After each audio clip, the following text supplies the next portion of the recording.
Halo sobat, selamat datang kembali di channel YouTube Timo Nariso. Oke sobatku, pada hari ini kita akan bahas tentang gimana sih tipsnya supaya sistem rekomendasi YouTube itu bekerja di channel YouTube atau di video-video kita teman sekalian. Jadi beberapa hari yang lalu atau kemarin tepatnya teman sekalian, saya membuat status di Facebook dan banyak pertanyaan ya. Nah, dari pertanyaan-pertanyaan ini saya coba rangkum dan saya coba jelaskan buat teman sekalian. Apa sih tipsnya supaya sistem rekomendasi YouTube itu bekerja di channel YouTube atau di setiap video-video kita? Oke, buat teman sekalian, yang pertama adalah kita membuat judul yang menarik untuk diklik. Judul yang menarik untuk diklik itu seperti apa? Contohnya teman sekalian, judul yang menarik untuk diklik itu kita membuat judul yang membuat penasaran orang, teman sekalian. Jadi di sini kita bisa melakukan riset terlebih dahulu ya. Untuk riset ini kita supaya mendapatkan sebuah kata kunci. Kata kunci ini yang nanti kita gunakan untuk judulnya. Nah, judul ini jangan mentah-mentah ya. Sebabnya cara membuat channel YouTube. Nah, begitu itu kan mentah-mentah ya. Di sini kita harus membuat judul yang semenarik mungkin supaya orang itu menarik untuk diklik. Contohnya nih begini, dalam waktu 20 menit kita bisa membuat channel YouTube.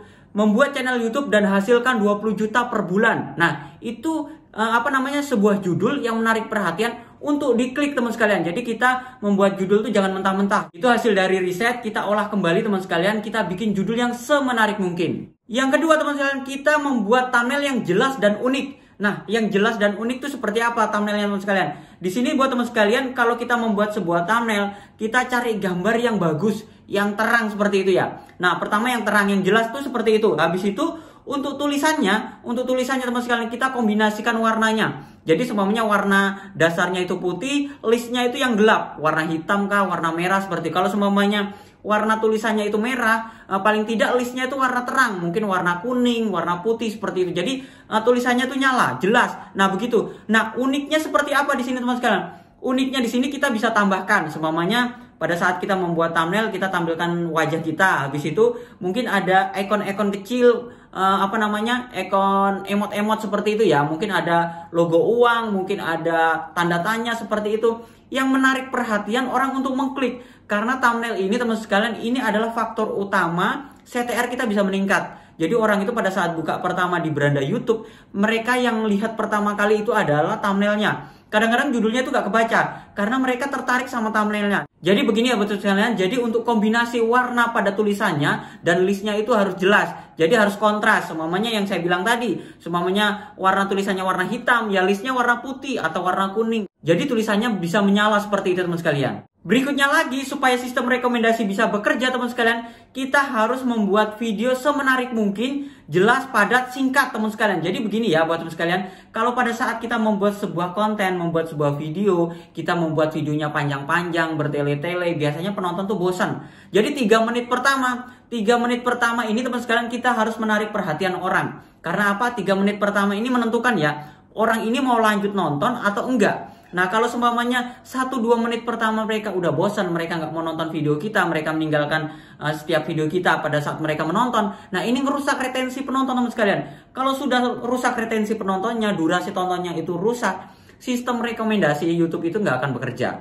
Jadi pastikan teman sekalian itu sesuai dengan kebutuhan ya. Semuanya teman-teman membuat tutorial cara membuat channel YouTube. Kalau semuanya durasi videonya bisa 2 sampai dengan 3 menit aja udah selesai, teman-teman nggak usah panjang-panjang. Ya udah sampai segitu aja. Mungkin intronya. Ini biasanya teman-teman YouTuber pemula nih karena kebelet ya, pengen supaya menarik di videonya, kita membuat intro yang panjang. Intronya bisa sampai 30 detik begitu.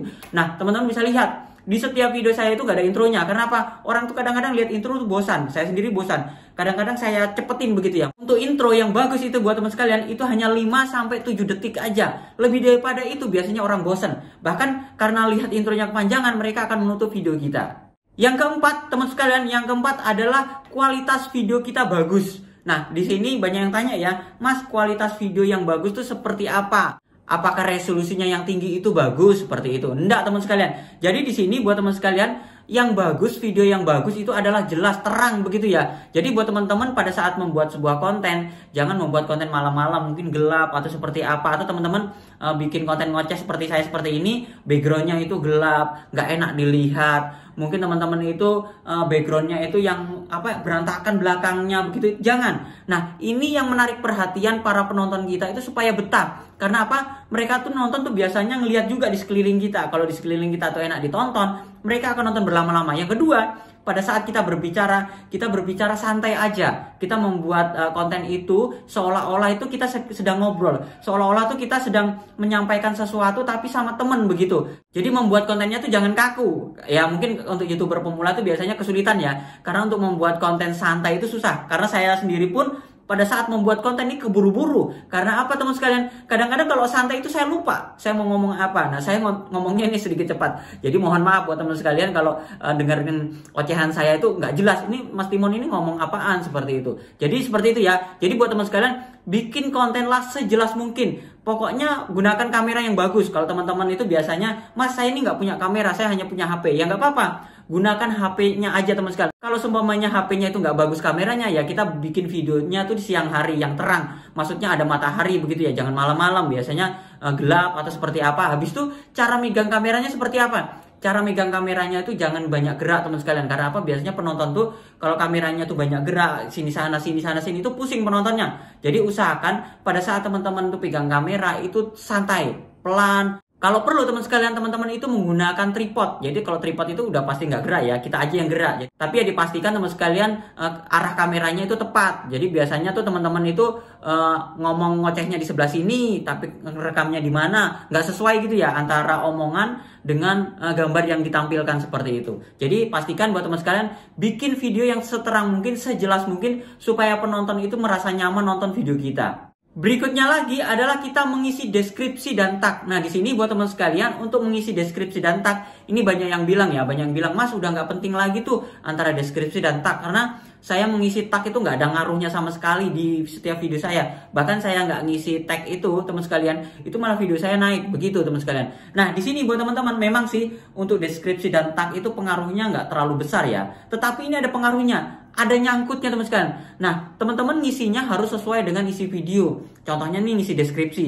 Ngisi deskripsi itu nggak bisa ngisi sembarangan. Mungkin teman-teman main copy paste ya. Biasanya main copy paste di video-video sebelumnya, paste lagi. Jangan begitu.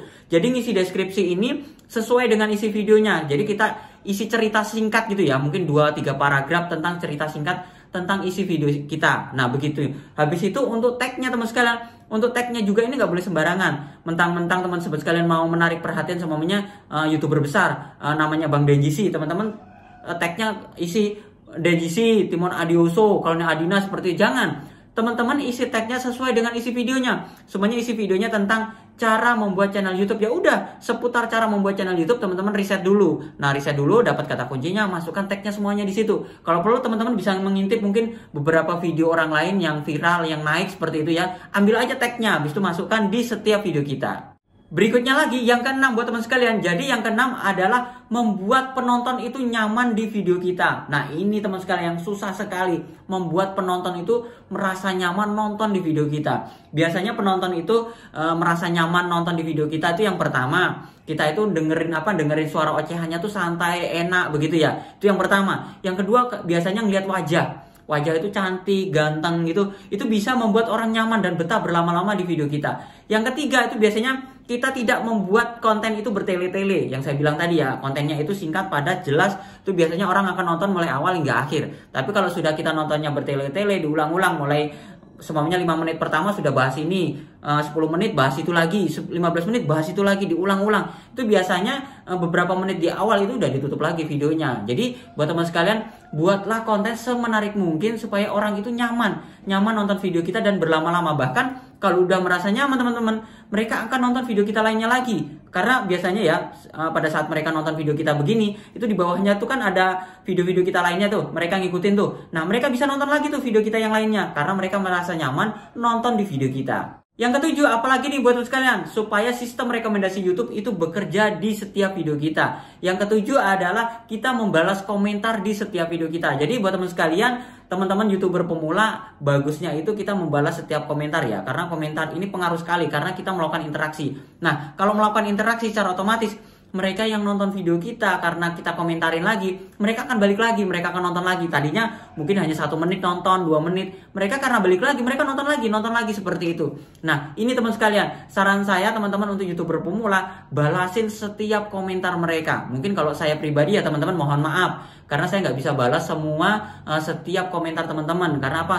Pada saat saya upload video biasanya yang komentar langsung 1000, 2000. Jadi keteteran saya untuk balas komentarnya. Jadi saya balas komentar sesuai dengan mungkin pertanyaan-pertanyaan yang menurut saya penting. Nah, di sini untuk jawab pertanyaan komentar teman sekalian, kalau di video kita sendiri itu nggak masuk spam biasanya. Tapi kalau teman-teman itu berkomentar di video orang lain itu dibatasin ya. Jangan terlalu banyak. Mungkin di komentar di video orang lain tuh mungkin 1-2 aja dalam satu hari, mungkin paling banyak itu 5 komentar aja teman-teman. Karena apa? Kalau kita terlalu banyak biasanya masuk spam. Jadi kita komentar banyak-banyak percuma, itu nggak tampil di video mereka. Tapi kalau kita balas komentar di video kita sendiri, mau sebanyak apapun itu bisa kita balas teman-teman. Yang kedelapan, apalagi nih teman sekalian, supaya sistem rekomendasi YouTube kita itu bekerja. Yang kedelapan adalah kita upload video di jam santai. Nah, ini banyak sekali pertanyaannya. Upload video di jam santai. Upload video di jam santai itu jam berapa?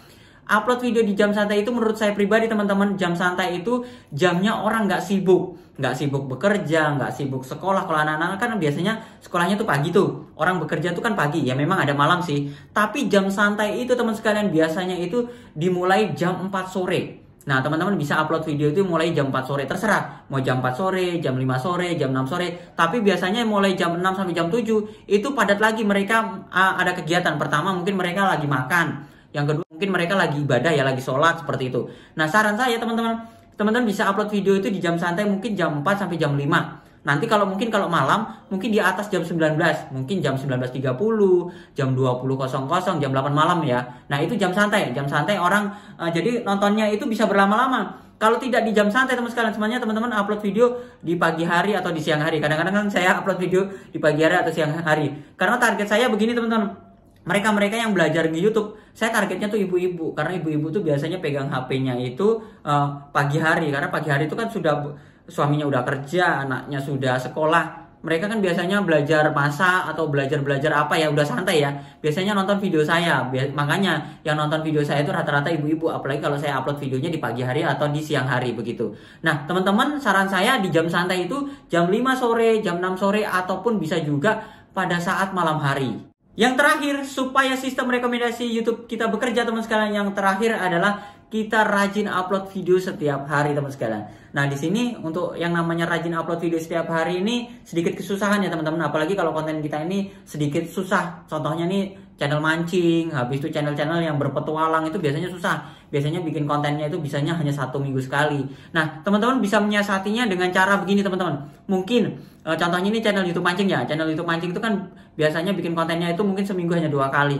Nah, di sela-sela kita nggak bikin konten mancing teman-teman bisa bikin konten tutorial gimana cara ngerakit mata pancing begitu. Mungkin kalau konten-konten tentang ngevlog atau dunia wisata, kita bisa teman-teman sekalian juga, kita bisa nge-review peralatan mungkin transportasi ke sana itu berapa. Habis itu mungkin kalau kita ke puncak itu peralatan yang kita siapkan apa aja. Habis itu mungkin kita bikin konten-konten sharing begitu. Nah, jadi kita bisa tetap upload video setiap hari teman-teman. Nah, yang ke-10, yang paling terakhir teman sekalian, yaitu karena bejo, karena keberuntungan ya. Jadi sistem rekomendasi YouTube bekerja di channel YouTube kita itu yang terakhir itu karena keberuntungan. Kalau bukan karena keberuntungan biasanya nggak dapat ya. Kita sudah optimasi sana, optimasi sini, sudah diperbaiki sana, perbaiki sini, tapi nggak naik-naik. Ini biasanya karena keberuntungan, karena bejo tadi. Nah, kalau udah karena keberuntungan biasanya teman-teman dari satu video aja kita bisa beli motor, bahkan bisa beli mobil kalau view-nya sampai jutaan teman sekalian. Jadi buat teman sekalian, teman-teman tetap berusaha, tetap praktekkan apa yang teman-teman ketahui. Selebihnya kita serahkan sama YouTube, karena pihak YouTube yang akan merekomendasikan YouTube kita. Pokoknya yang penting rajin-rajin aja upload video, optimasi, perbaiki terus. Kalau ada kesalahan jangan diulangi. Oke sobatku, itu saja sharing saya hari ini. Jangan lupa like, comment, subscribe, dan sampai jumpa di video saya selanjutnya. Sekian dan terima kasih.